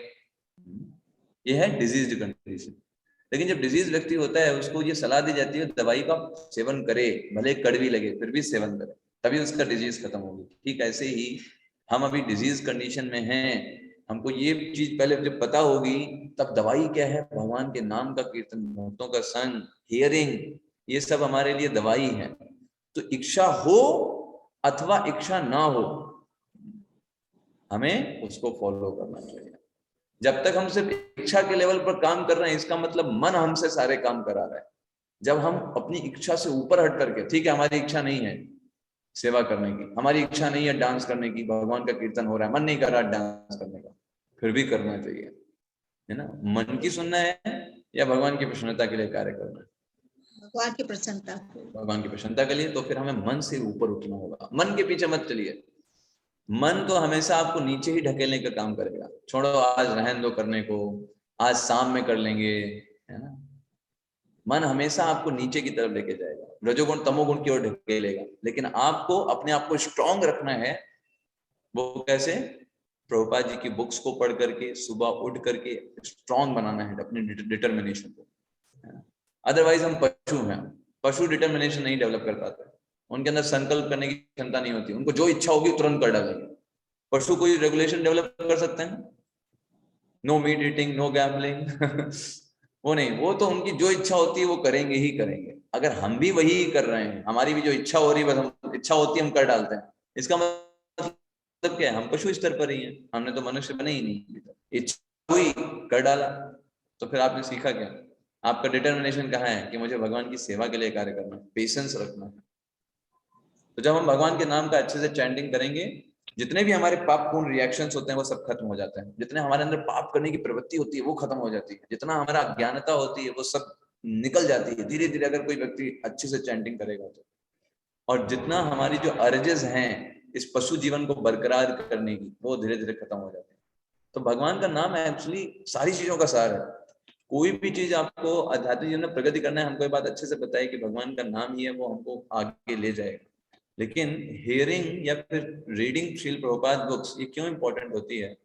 क्योंकि इवन वो जो चैंटिंग भी है ना, भगवान का नाम, वो भी हम अभी नहीं समझ पाएंगे अगर हम प्रॉपर गाइडेंस में ना रहें। तो उसको भी हम भौतिक तरीके से थोड़े दिनों के बाद छोड़ देंगे अगर हम प्रॉपर हियरिंग अभी ना करें। क्योंकि अभी हम शुद्ध भक्त नहीं है, हम साधक अवस्था में है। साधक अवस्था का मतलब क्या होता है? नो टेस्ट, दैट इज साधका। आपको टेस्ट आने लगा तो आप साधक कहाँ रहे? तो आप शुद्ध बन गए। साधक का मतलब क्या है? No taste in spirituality. जब करने में आनंद नहीं है, क्लासेस करने में आनंद नहीं है, मतलब क्या है? इसका मतलब साधक स्टेज पर है। दवाई खाने में आनंद नहीं है, इसका मतलब क्या है? आपको दवाई दी जा रही है, आपको बढ़िया पनीर बनाया गया, रसगुल्ला बनाया गया, आपको टेस्ट नहीं आ रहा है, इसका मतलब क्या है? रोगी अवस्था में, इसलिए दवाई खाते रहना है, खाते रहो खाते रहो। तो अगर हमें टेस्ट नहीं है भगवान का नाम जप करने में, हियरिंग करने में, बुक्स पढ़ने में, कोई बात नहीं, यही तो हम साधक हैं, इसीलिए टेस्ट नहीं है ना। तो उसी को हमको डेवलप करना है, उसको बार बार बार बार बार बार करके। तो जैसे हम उसका एग्जांपल देते हैं कि जब आप कोई चीज को, नल है और उसमें पानी नहीं आ रहा है, लेकिन आप अगर उसमें थोड़ा थोड़ा पानी दे देकर और बार बार उसके ऊपर दम लगाते रहो, बार बार चलाते रहो, तो एक दिन आएगा, एक समय ऐसा आएगा कि पानी निकलने लग जाएगा। वैसे ही अभी हमारे अंदर भगवान के प्रति भावनाएं नहीं है, लेकिन अगर हम बार बार प्रयास करेंगे, प्रॉपर भक्तों का संग लेंगे, भगवत गीता पढ़ते रहेंगे, भागवतम लेते रहेंगे, चैंटिंग करते रहेंगे, धीरे धीरे हमारे अंदर भी भगवान के प्रति प्रेम जो होगा वो विकास हो जाएगा, और जो लस्ट है वो लव में कन्वर्ट हो जाएगा। जब हम गुडनेस को एनरिच करेंगे और पैशन को कर्व करेंगे, और जो हमारा इग्नोरेंस है उसको पूरी तरीके से खत्म कर देंगे। किसी भी चीज में लेजीनेस नहीं, हमेशा एक्टिव रह करके काम करने का प्रयास करिए। कोई भी आलस आए उसको इग्नोर करना। इस साधक के स्टेज में हमको ये प्रैक्टिकल एक्शन लेने पड़ेंगे, तभी हम अच्छे से कार्य कर सकते हैं। अदरवाइज आलस हमको हर एक चीज में कहेगा, अरे हर हफ्ते क्लास होती है, ठीक है छोड़ो आज नहीं करेंगे, ठीक है एक दिन का क्या हो जाएगा, ठीक है। लेकिन जो कंटिन्यूटी ब्रेक होगी उससे आपकी श्रद्धा में कमी होती है। श्रद्धा कम होगी तो धीरे धीरे फिर अगली क्लास कभी अच्छा नहीं होगी, फिर धीरे धीरे मन उचटने लगेगा। तो इसलिए हमको अपने आप को सतर्क रखना है। हमें आध्यात्मिक जीवन में प्रगतिशील होना है तो अपनी लेजीनेस को हमेशा साइड में करके रखना है, उसको कभी भी हमें बढ़ने नहीं देना। ठीक है, ठीक है, हम अभी आज इतना ही करेंगे। ओके, टाइम भी हो गया हमारा। किसी को कोई प्रश्न है? कोई any doubt, any question, query? हरे कृष्ण प्रभु जी। हरे कृष्ण। चलो मतलब यस। नैष्ठिकी शांति मतलब? नैष्ठिकी शांति मतलब तो बताया जाता है कि भुक्ति मुक्ति सिद्धि कामी सकल असान, कृष्ण भक्त निष्काम अतैव शांत। जितना भी लोग हैं, भुक्ति जो संसार में भोग करना चाहता है अपने इंद्रियों के द्वारा, मुक्ति जो इस संसार से सोचते हैं बड़ा यहाँ फ्रस्ट्रेशन है, चलो भगवान हम मुक्ति कर दें, और वो भगवान की सेवा नहीं करना चाहते। ऐसे लोग मुक्ति मुक्ति सिद्धि, सिद्धि मतलब अनेक प्रकार की सिद्धियां प्राप्त करना चाहते हैं। ये सब लोग अशांत हैं। क्यों? क्योंकि ये भगवान की सेवा नहीं करना चाहते, इनके अंदर भगवान की सेवा करने की इच्छा नहीं है, इसलिए सब लोग अशांत रहते हैं। कृष्ण भक्त निष्काम अतैव शांत। लेकिन जो भगवान का कृष्ण भक्त होते हैं उनकी कोई इच्छा नहीं होती, वो सिर्फ और सिर्फ भगवान की सेवा करना चाहता है। उनसे पूछते हैं भगवान भाई कुछ चाहिए तुमको? हाँ चाहिए। क्या चाहिए? आपकी सेवा। वही हमारे लिए आनंद है, उसी से हम बस आनंद प्राप्त करते हैं, हमारा और कोई प्लेजर अपने लिए नहीं। इसलिए सिर्फ भक्त ही जो है वो शांत जीवन प्राप्त कर सकते हैं। बाकी सब लोग अपने लिए कुछ ना कुछ चाह रहे हैं, चाहे भक्ति हो, चाहे मुक्ति प्राप्त करना चाह रहे हो, या फिर इस जगत में आनंद लेना चाह रहे हो, या कोई सिद्धि प्राप्त करना चाह रहे हो। किस लिए? वो खुद के लिए करना चाहते हैं। लेकिन भक्त क्योंकि खुद के लिए कुछ नहीं चाहता, इसलिए वो वास्तव में सबसे शांत व्यक्ति है। अच्छा ठीक है माता जी, तो वो है नेक्स्ट। हरे कृष्ण। प्रभु जी अपवर्ग एक बार मेरे को और समझना था। अपवर्ग मतलब? अपवर्ग का मतलब माता जी क्या है? मेनली अपवर्ग जो है वो भौतिक जगत के विपरीत आनंद को बताया जाता है। मुक्ति का आनंद तरीके से, इस जगत का आनंद नहीं। पवर्ग मतलब इस जगत का आनंद के पीछे जो रहते हैं, वो पवर्ग को फॉलो करना पड़ेगा उनको। परिश्रम, होम, फिर बंधन, फिर भय, और फिर मृत्यु, ये पवर्ग है। जो जिस जगत में आनंद लेता है ये सबसे गुजरना होगा। इसके बिना आपको इस जगत में आप जो तुच्छ आनंद है उनका भी भोग नहीं कर सकते, जैसे काम नहीं कर रहे, पवर्ग को फॉलो नहीं कर रहे। इसके विपरीत अपवर्ग है, मतलब पवर्ग को फॉलो नहीं करना है, तो उसके लिए मुक्ति का आनंद है। जस्ट लेकिन अपवर्ग से भी बड़ा आनंद है भगवान की भक्ति का आनंद, तो अपवर्ग से भी बड़ा आनंद है। ठीक है जी प्रभु जी। हरे कृष्ण प्रभु जी। हरे कृष्ण। हरे कृष्ण प्रभु जी। हरे कृष्ण। हरे कृष्ण। ठीक है, और किसी का कोई प्रश्न नहीं है ना? ओके ठीक है। हरे कृष्ण प्रभु जी। हरे कृष्ण। हरे कृष्णा प्रभु जी। हरे कृष्ण।